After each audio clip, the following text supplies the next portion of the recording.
Hello everyone, and welcome to the show. Today I will be attempting to best two of gaming's most toilsome challenges at the same time, with shared controls, where concentration is king, but will I make myself the fool? Can I beat a Pokémon Nuzlocke and a Minecraft hardcore world at the same time? Standard Nuzlocke rules apply. I can only catch the first Pokémon encountered on every route, no use of legendaries, traded, or gifted Pokémon. Of course, if any Pokémon faints, it is immediately released. Finally, if at any point I have my entire party wiped while in battle, even if there are still remaining Pokémon in the PC, then the run is over. On the Minecraft hardcore side of rules, well, there's only one. Don't die. With that all out the way, I won't be using any cheats or exploits, and as both games are controlled at the same time, I decided that if I fail in one game, then both must be reset back to the beginning. Lastly, here's a quick layout of all the inputs that are shared across both games. Now with that out of the way, let's watch on and let this tale unfold. We began our journey like any other, chatting with an old man while gathering beef. We name our trainer G, because if there's a trainer already named N, then I'm allowed to take G. She heads inside the professor's lab and picks Bulbasaur as our starter. We name her Big Bulb and battle our rival, as we also advance into the Stone Age in Minecraft. Even with a crit though, we just barely made it out of the rival fight in one piece. Collecting resources over in Minecraft, however, I contemplated where I would set up home, while G was travelling to and from her own in order to deliver a parcel to the professor.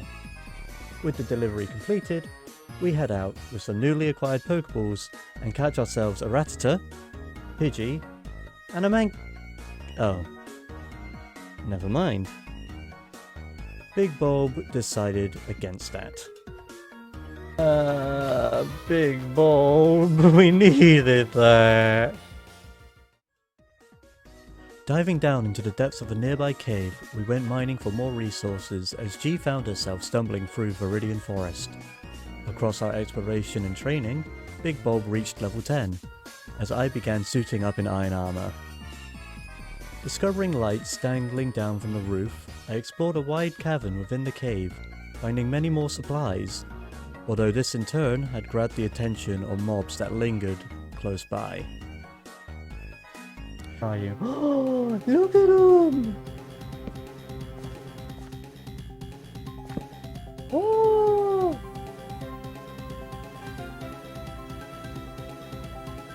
They're like little water Charmanders. Wow. Yeah, buddy. Charmander. These animals are definitely not associated with any other starter.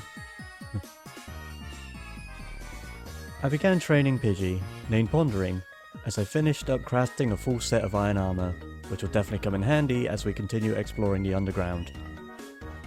Now you know what they say, what's more effective than stone? Well, iron and grass of course. As we exited the forest and crushed Brock's gym, with Big Bulb beating him in seconds.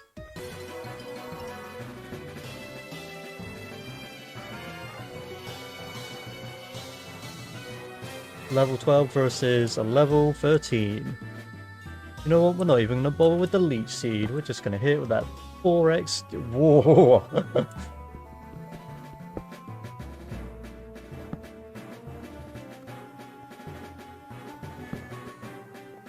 Oh yeah, I think we got this.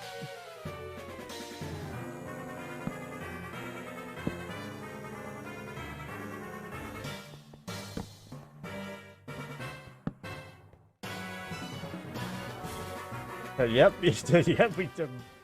Now that we've gained ourselves the Boulder Badge, and some running shoes on the side, G set it off to battle many more trainers.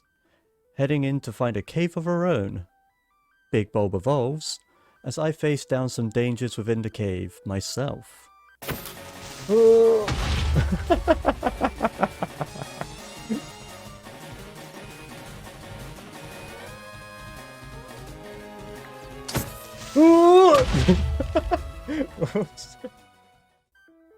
One major downside to my early exploration was the severe lack of food, leaving me with Only the flesh of mobs slayed is my sustenance.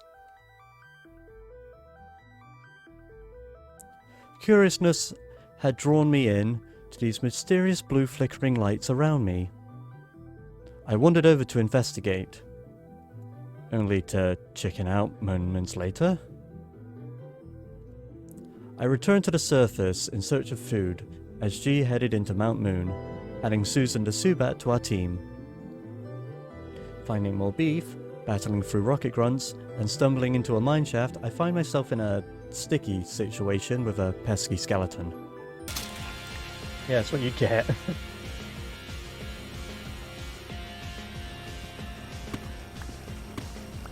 Oh! Yeah, boy! However, this encounter had led me to find my first diamond, so thank you, Mr. Skeleton. You had done me a great service by being annoying.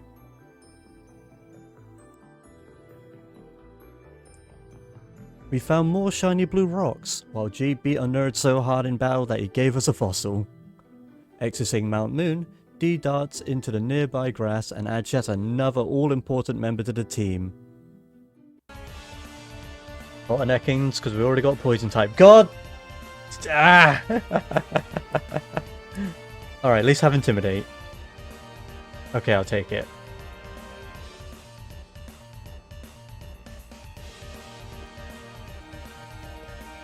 God, Bob! Stop making...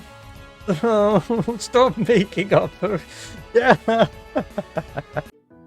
Is what I would say if Big Bulb didn't think otherwise. Back at the Hanging Plants, we set up a home base and relaxed with some fishing.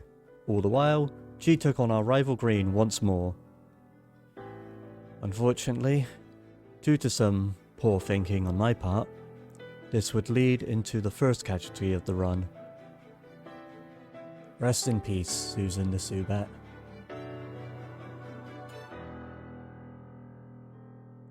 We finished up the rival fight and dashed over to the second gym. Both the waters of this pond and Misty's gym did have one thing in common.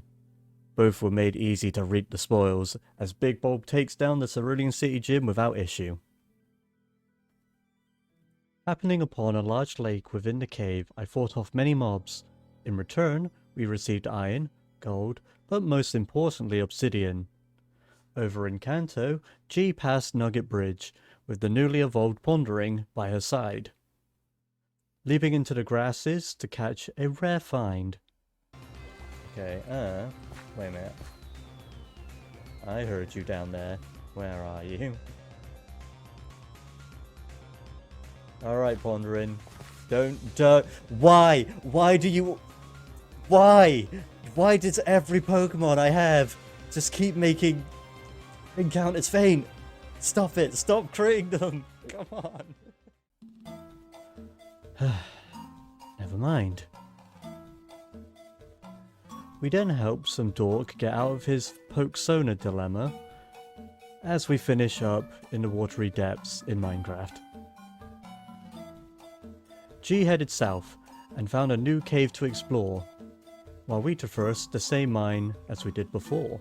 G just stumbled across a Diglett that she just barely caught that was one turn away from succumbing to poison, adding Simone to the team, sending her back to the PC, saving her from her ailment. Out of the cave we reach another route, in which we did really add another Pokemon to G's team. Both G and myself took a breather, letting her team rest up in Vermilion City's Pokemon Center. I have an engaging discussion with a surprised guest visitor. Yeah. Okay, yeah, fair point, fair point. You might have been here before me. But, you know. Okay, alright, hey. Hey, okay, you know what, let's just shake hands. Ow! Alright, that's it. I tried being nice. He wasn't kind company. Gifted a ticket to the SSN, G stops off by a nearby water source and surprisingly to no one stumbles across the hidden Pokemon Mew. Then going on to battle the guests aboard the ship. In the meantime, I built ourselves a portal and took our own cruise into the Nether. Reaching the captain's quarters, G was stopped by Green once more. All the while I had given up looking for a fortress and went back home to the mines. With no unnecessary sacrifices this time over, G won easily, heading to see the captain and obtaining the HM for cut. G then tackled the third gym, letting the new member Simone the Diglett take the helm, while we collected resources left behind from our past excursions. On the top of our list, we scouted for more obsidian, as I planned for our next trip into the Nether to be a do or die in finding the elusive fortress. G ran back north, heading onto Route 9, beelining her way towards Rock Tunnel. First though, she had to battle through an onslaught of trainers. But that's fine, the team's been doing pretty well so far, and up to this point I haven't really seen... Wait a minute, where's the staircase? There it is.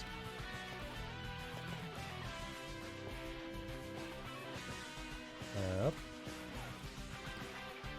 That way? No? This way.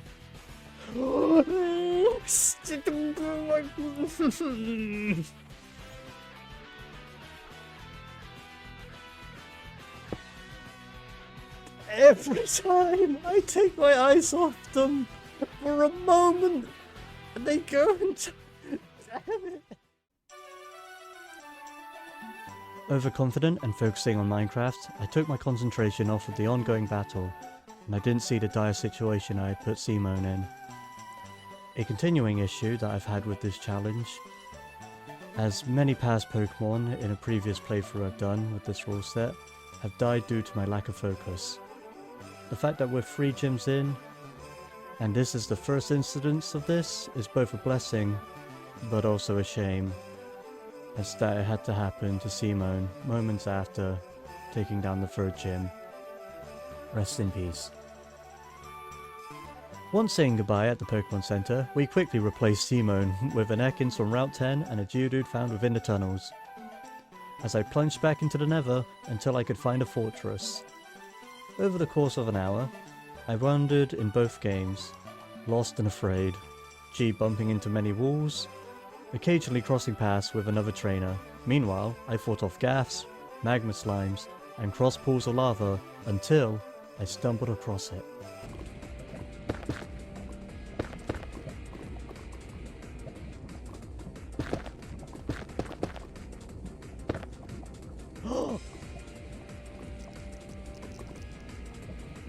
Is that one? Yeah, that's fenced there. Wait! Yo!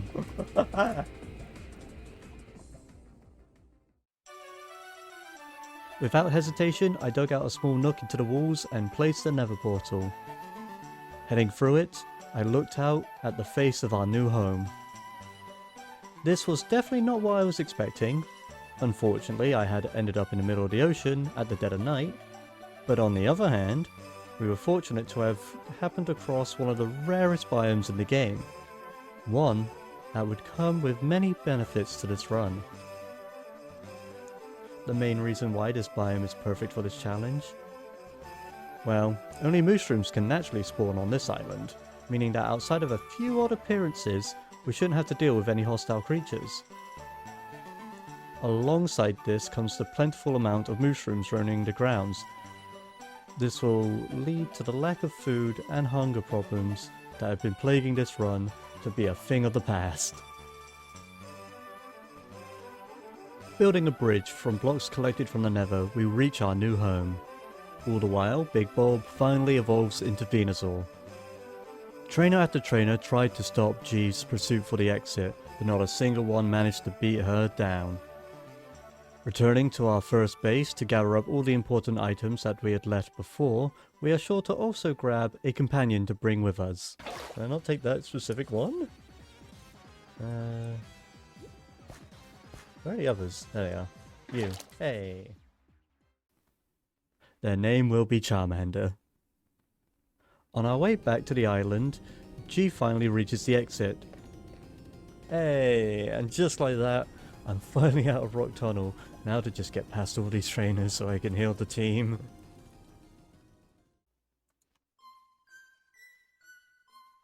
After passing all the trainers, we did indeed go and heal the team.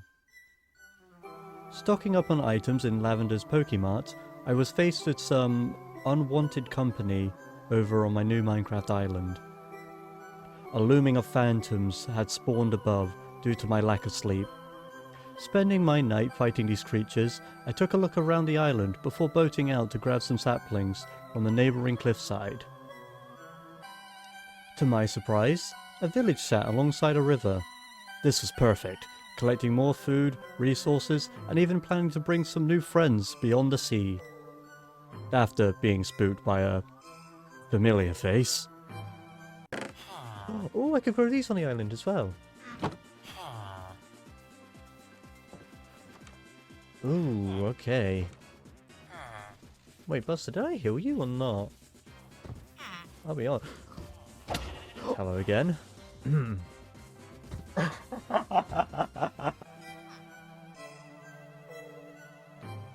Placing the friend inside of a boat, I whisked them away from their friends and family, showing them a whole new world.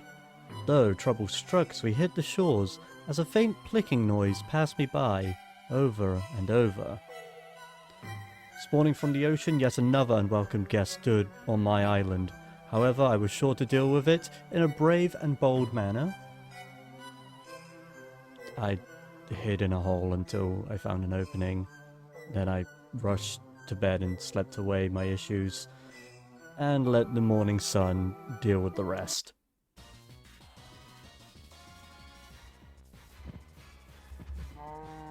He was around here. I don't see him. He might have. Oh no, I see. I see what was left of him. He ain't here no more. Alright then. While dealing with my island's invasion, G had gone and trained up her team by battling nearby trainers, before ploughing through the grass to once again add another new member to the team. This time for real, adding her, the Meowth, to the party. G ran towards the next city in hopes of battling the next gym, as I began building homes for the villagers now occupying the island when suddenly a storm raged above as rain poured down, skimming the hills and draining back into the ocean as bolts of lightning whipped and crackled on the island's surface. My concentration faltered yet again as I wondered about my villagers' well-beings, eyes focused on the rainy skies above. Does Pondering Go and KO our catch for Route 7? G, enraged by this, headed over to the game corner, where she spotted a rocket grunt acting suspicious. Without realizing it, one of the many bolts attacking the island had spawned a skeletal horse. Believing that the horse posed no threat, and to my mind being set on tackling the gym, I made the mistake of approaching the beast. I definitely want you up front.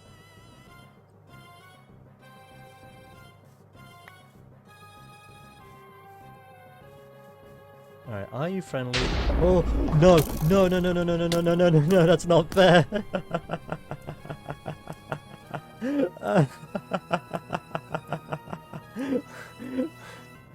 Well, I guess they own this part of the island now. Good luck, villager. Like with most of my problems, I ran as fast as I could, hopping onto a boat and sailing away to the riverside village. G, meanwhile, faced her battles head-on at the 4th gym, having both Pondering and Buster the Drowsy at the helm of the team. I contemplated the idea of handing over the island to the new skeletal overlords as I began looking for a new place to call home. G took on gym leader Erica, letting Buster have his chance to prove himself to the team.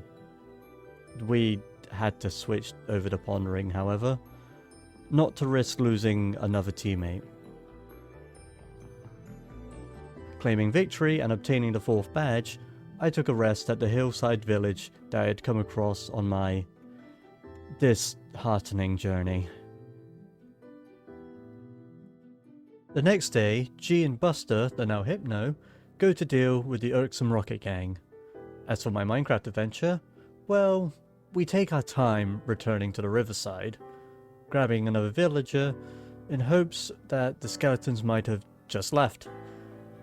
As G battled deeper and deeper into the rocket hideout, I would come to a great realization in Minecraft. Right, that's a horse? Okay, I think one's gone then, which means that they are eroding over time. So I could just skeleton watch. The skeletons' helmets were slowly breaking in the sunlight, exposing them to the harsh rays. Due to my excursion away, 2 out of the 4 had already perished, and it was finally time that I took a stand and defended my home.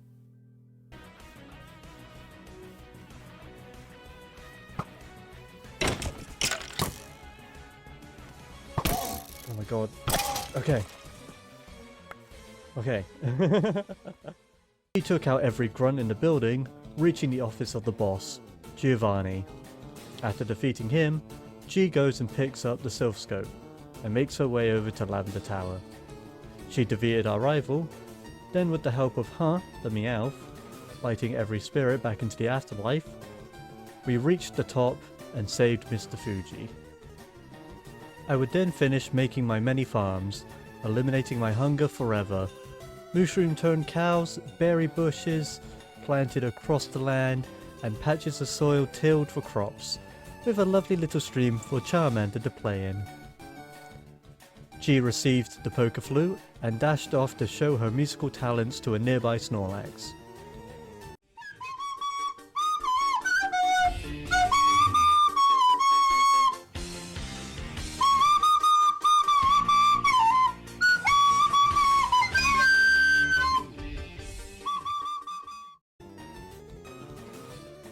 Leaving G to battle bitter bikers littered across the cycle path. We made our way into the caves below in search for diamonds to upgrade our gear before returning to the Nether once more to finally go and collect some blaze rods. But please, I want 1 diamond. That's all I want, and I could say, oh hey, at least the Minecraft side had a success as well.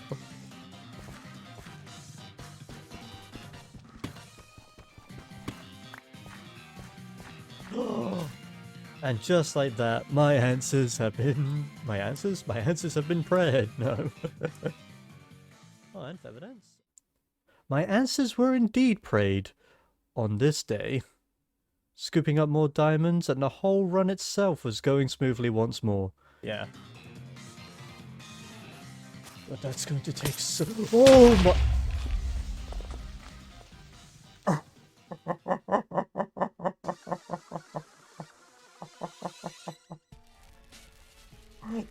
Damn it, not again! I should have just ended when I thought I should end.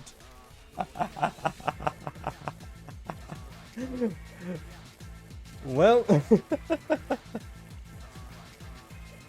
I got the exact same point as I did last time, are you kidding me? An assassin leaped from the stones above and blew me to smithereens, bringing the second run to an abrupt end. A real shame too, as the Mushroom Island connected with the Nether Fortress was honestly one of the biggest advantages that this run had going for it.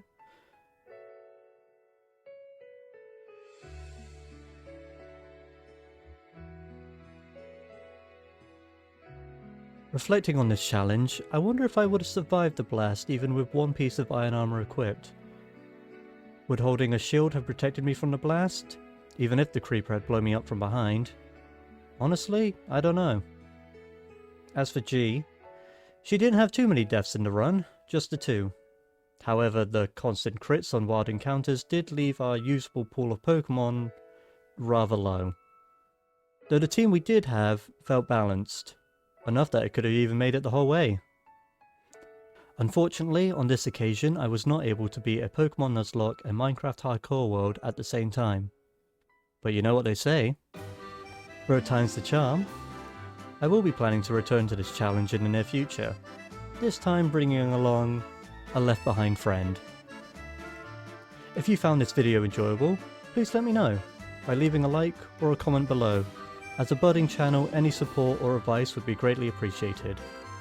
Or drop by my Twitch page to be a part of the start and hopefully the last attempt of this challenge, along with many other games that I stream.